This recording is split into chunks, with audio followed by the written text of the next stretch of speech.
Have you ever heard that something is so bad that you feel morally obligated to check it out yourself? Maybe a roller coaster, a restaurant, or a gallon challenge. If you have, then you can relate to the same sick to your stomach sensation that I experienced while watching the first episode of The Rings of Power, a show that unceremoniously fondled the work of a master storyteller because Some men just want to watch the world burn. that's why today we're going to look at the Rings of Power and use it as a learning experience, because, as my grandma always says, pain is the best teacher. So I'm going to educate you all within an inch of your lives as we go over 5 mistakes to avoid when telling a story, all of which are violently apparent in the first episode of the show. So let's get this pain party started with point number 1. Skip the prologue. But Andrews, The Lord of the Rings started with a prologue, and you love that series. You're just a hypocritical, misogynist, bigoted hater. And that's all completely true, but that's not what I hated about The Ring's prologue. It's still a valid point, though, so let's backtrack a little bit to point number 1. Make a prologue the right way. Prologues are useful. We see them in The Lord of the Rings, Star Wars, Up, and they can pack a significant emotional kick to the biscuits when they're done well. They evoke questions and context like, what is the One Ring? Who is fighting who in this space laser light show? Why is this old man so crotchety? They convey details that catch our audience up to speed in a few minutes and allow us to get into the action. Just gonna underline that little detail. As storytellers, we don't need to dwell on the prologue. We don't need it to be laden with detail. We just need the gist of things, because prologues are the awkward opener with a girl at the bar. Nobody likes them, but they are a necessary evil when your audience knows nothing about you or your story. I'm just kidding. No one watching this channel has ever approached a girl, and that's all the more reason that I don't like prologues. They can feel uncomfortable, underhanded, and blatantly obvious. The girl at the bar knows you aren't talking to her for her personality, and your audience knows that they're watching or reading a story, rather than getting lost in one. But if we keep a prologue short and sweet, nobody even notices they happen, or they capture an audience's attention, which is way more than I've ever accomplished at a singles bar. My point is that, hi, I'm E.B. Andrews, goes a whole hell of a lot farther than, long ago, in a hospital far, far away, my mother squeezed from her uterus a cherub of medically concerning proportions, and then you proceed to tell someone your life story. Instead, you are supposed to tell your story after you have won the interest of your audience. No, I don't care about the Empire. I'm here for plasma cutter swords. No, I don't care about jewelry. I'm here for short, hairy men and trolls. No, I don't care about Galadriel's paper boat. I'm here for nostalgia and remembering when I thought I could grow up to be a wizard. But with Rings of Power, instead of nostalgia and trolls, we get a long history lesson which could have been summed up in 2 minutes. Or we could have learned about it intermittently throughout the series so that it's easier to choke down. Remember that storytelling is like grandma's medications. You've got to sneak in the hard stuff with something she actually wants to eat. You can't just slap her over the head and force down her amlodipine anymore. Senior Services is onto that. You need a gentle touch and subtlety. Speaking of subtlety, let's look at point number 2. Learn how to dialogue, you savages. Now look, I get it. In theory, 6 of you are actually here to learn how to tell a story, which means that you're better at scribbling down random phrases than you are at holding a real conversation with a human being. And while the same could be said of most of Gen Z, story dialogue is not the same thing as a TikTok Benadryl challenge. Both can put you to sleep and make you hate your life, but dialogue shouldn't be as heavy-handed or as readily accessible to children as Benadryl. So then what's the alternative? Well, during the prologue, we get a really bad physics lesson as to why stones sink and boats float, and it has to do with their eyes and apparent farsightedness. This long clunky mess of a metaphor is what's called a theme line, which is the focal point of the story. Its purpose is to let the audience know what message the story is trying to teach them. Maybe you're familiar with, My mom always said life was like a box of chocolates. You never know what you're going to get. or You're looking for the secret, but you won't find it. Because, of course, you're not really looking. You don't really want to know. You want to be fooled. or maybe even, All we have to decide is what to do with the time that is given to us. These are all beautiful little conversational nuggets stuffed with meaning and dipped in emotion and possibly cocaine. But when we hear Finrod's conversation with Galadriel, two characters who I have absolutely zero reason to care about at story's start, the discussion is clunky, unnatural, and longer than my purple helmeted Spartan of love, which isn't saying much, but my point is that this is not how people talk. This is not how people try to start bar fights. This is not. Well, to be honest, I kinda zonked out for this entire portion, but I got the gist. Hairy Italian girl wants to go on an adventure. But there's nothing more to it. There's no emotion, no thought out dialogue, no feeling that these characters are anything more than mouthpieces to move the plot forward. And don't get me wrong, that is what they are at a fundamental level, but give them some personality of their own. Don't just make them preach to your audience. What do you think this is? Mormon summer camp? In your own writing, whether it's prologues, dialogue, or theme lines, keep them brief but full of character and subtle purpose. You can state a theme that doesn't sound unnatural by keeping it brief. If it's not a brief statement, give the character a reason to give a monologue. If they don't have a reason to give a monologue, then deliver the idea in several parts, referencing the boat and the stone at key moments. Or, better yet, don't mention the boat and the stone at all because it's a dumb metaphor. Where is my blood pressure pill?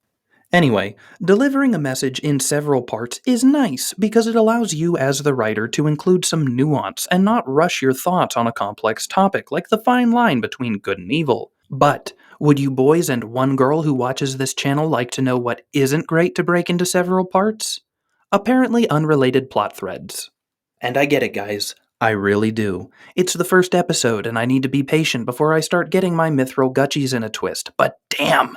Like, what in the chocolate dipped tits is this story even about besides Galadriel's revenge against a man who, oh, shocker, isn't really dead? As far as plot threads go, we have the only Y chromosome in all of Middle-earth on some sort of Romeo and Juliet storyline. Then we have Lady Frodo and Sam collecting berries, and then there's Galadriel's revenge plot. And before anyone says, But Andrews, The Lord of the Rings has 3 plot threads, and you love that movie. those 3 plot threads begin together, diverge, and then come back together. You know, like a braided rope. Rings of Power starts with 3 unrelated stories with no apparent direction that somehow slump together at the very end because they all see something foreboding, whether it's a dagger, a meteor, or a magic cow. This story rope is more like a dream catcher made by my epileptic nephew. No clear pattern, full of knots and holes, and I'm embarrassed to have it in my presence, even if it hurts Jake's feelings. Get this thing out of my apartment. Now, this isn't to say that you can't have 3 or more story strands that start out separately and ultimately tie together. Fallout and All the Light We Cannot See both do this with varying degrees of success. But that's because any strand could be taken from these stories and stand alone on its own merit. Rings of Power, on the other hand, has 3 points of contact, and I still wouldn't climb this ladder if my life depended on it, because they're all about as structurally sound as my sanity at family gatherings. Speaking of fearing for my life, that's my 4th point. Why does it feel like none of the characters are actually in jeopardy at all? These last 2 points go hand in hand, because in order for there to be a story, there needs to be something at stake. It doesn't have to be life or death, but if that's the case, the consequences should be worse than death for our characters. Now, how is that possible? Well, if you've ever tried the Atomic Wing Challenge, then you know exactly what I'm talking about. Sometimes the pain of moving forward is worse than the pain of quitting. Your job as the storyteller is to force your characters to keep eating those wings until their name is on the wall. But do we see this in Rings of Power? Y Chromosome and Juliet should be beyond devastated if they can't be together. Lady Frodo should be chomping at the bit to go on an adventure, even at the cost of abandoning her friends and family. Galadriel is actually obsessed with finding Sauron, which is great. That's what we want. But even that feels hollow, and I can't tell if it's because Galadriel is unlikable, or if it's because the end of Middle-earth doesn't seem that bad in this story world. But this is why you need to tell one great story before telling 3 mediocre stories. If I don't feel connected with any of your characters, then I don't feel concerned if they do or don't get what they want. Now, the argument can be made that by having 3 main characters, we intrinsically increase the probability of an audience resonating with at least one of them. But who the hell picks up a show because 1/3 of it is really good? Frankly, I'm hoping at least one of the storylines dies off because then I can just fight myself over which remaining half I hate more.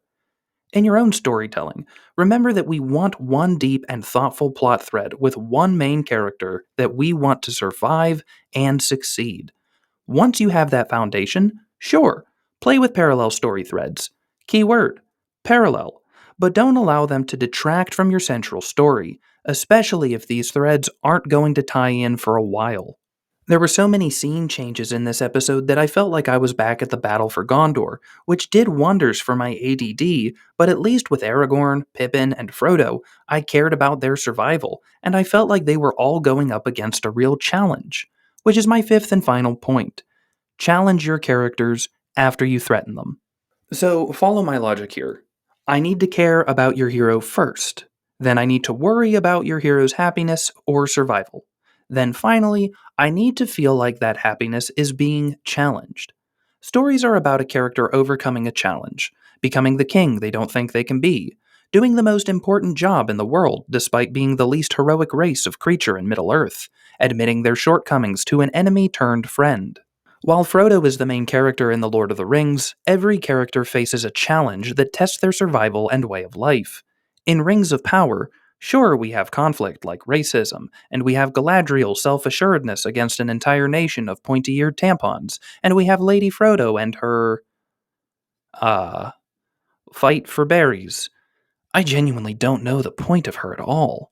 But my point is that there's no major emotional conflict or challenge in any of the stories. Y Chromosome and Juliet are in love, I guess, and it's forbidden love, which is also a good tension builder. But it's not like Aragorn and Arwen, where you understood the absolute hell Arwen was opening herself up to by loving a mortal. None of Y Chromosome's lady friends warn him about the pain of loving someone that he will definitely lose. It's some mix of bad history and racism, which, yeah, is bad, but our characters aren't trying to overcome racism or even two families divided or anything like that. They're just shagging behind a well until they find a cow squirting dark chocolate milk, and we learn the son is probably evil. That's just life on the farm. Now we hop over to another random story thread, and Galadriel just needs to overcome the opinions of others, which is at the foundation of every hero story. Right? Like, haters gonna hate, that's a song, but it's not a compelling challenge. Even the revenge plot seems thin because the bond with her brother wasn't especially strong during his 2-minute monologue, and Sauron ain't even a thing yet. Cue the creepy music, I guess. Finally, with Lady Frodo, all we've really got to work with is a society that doesn't like adventure, a warg, and two people that dress like mooses. Whatever. What I'm saying is that you need to put something at stake for your hero that isn't just, Well, what if the stupid people in the show don't like me? or, What if I die?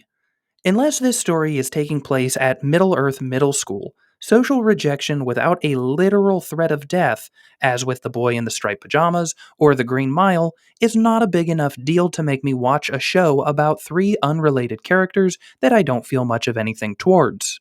It doesn't help when they all talk like a bunch of derps that went to a 1-credit public speaking course either, and it certainly doesn't help when the first 15 minutes is an emotionless prologue that could have been summed up in 3. Now, I can't say for certain whether The Rings of Power is awful or not, because that would require me watching the whole show, and surprisingly, I don't hate myself that much. I just want you guys to know what mistakes were made that caused the show to feel clunky and pointless, ultimately hoping that it can help you write your own phenomenal story. Thank you guys so much for watching. Don't forget to hit the like button because supposedly it helps the channel grow. Also, there's a link for my book in the description if you're looking for a new read until the next video. The end.